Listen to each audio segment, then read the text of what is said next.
गुरु कब कृपा शिष्य पे किस प्रकार कर दे कोई पता नहीं। एक आश्रम में एक शिष्य गुरु के साथ रहा करता था।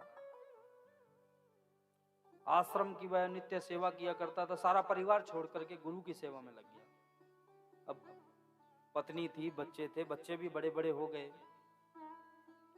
अब समय बीतता चला गया, खूब सेवा करता था आश्रम की।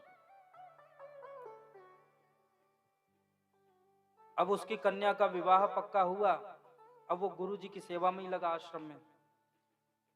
अब विवाह के अंदर तो धन की आवश्यकता विशेष रूप से पड़ती है। उसने सोचा भाई गुरु जी की इतने दिनों से सेवा कर रहा हूं, कुछ ना कुछ गुरु जी तो दे ही देंगे मुझे, और जो देंगे उससे विवाह तो हो ही जाएगा, इतना तो दे ही देंगे। अब समय नजदीक आया उसका जाने का कि भाई आज जाना है। अब विवाह की तैयारी घर पे करनी है, जाकर के कन्या का विवाह है। गुरु जी की आज्ञा ली, प्रणाम किया, गुरु जी से कहा गुरु जी अब मैं अपनी कन्या का विवाह करके फिर आपकी सेवा में उपस्थित हो जाऊंगा। गुरु जी ने कहा ठीक है जाओ तुम, आशीर्वाद है मेरा। जाने लग जाता है कि इतने में रोका गुरु जी ने कि बेटा एक मिनट रुको रुको, तुम जा रहे हो ना, लो ये फल और लो। एक अनार दिया। उस समय अनार का सीजन नहीं था। एक अनार दिया कि जाओ बेटा ये अनार तुम अपने पास रखना। अब वो शिष्य मन ही मन सोच रहा है कि मैं गुरु जी के पास इसलिए गया था कि गुरु जी शायद मेरी भावनाओं को समझ जाएं और जाते हुए कुछ धन दे देंगे मुझे, जिससे कि मेरी कन्या का विवाह हो जाएगा।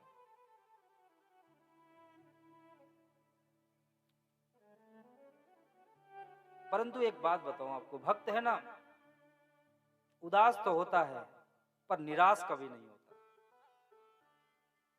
उदास तो हो सकता है कि हो भाई, पर निराश कभी नहीं होता।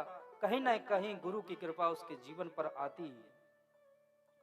और जैसे ही वह अपने राज्य में गया तो उस राज्य के जो राजा थे, उस राजा की रानी को बहुत बीमार हो गई। वैद्य ने बतलाया कि इस रानी का उपचार यदि इस सीजन में कोई अनार का फल मिल जाए ना तो ये स्वस्थ हो सकती है, वरना इसको कोई भी नहीं बचा सकता। अब बताइए, जिस समय सीजन ना हो उस समय की बात,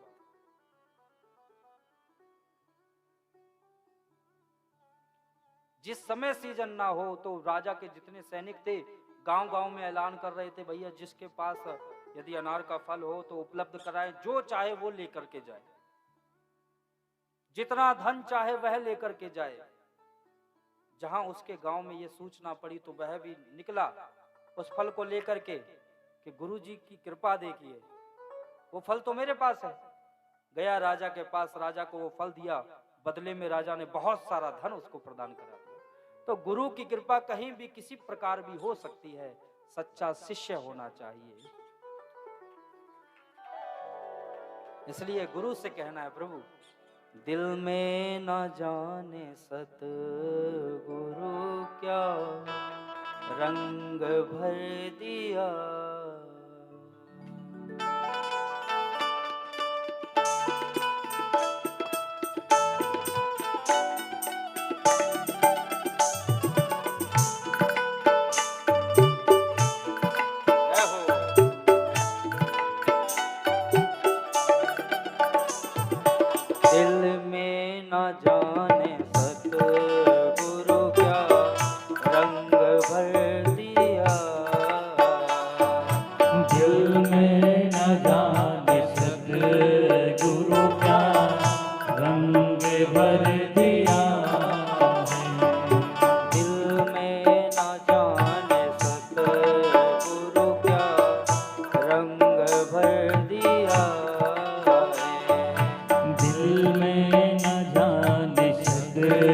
गुरु क्या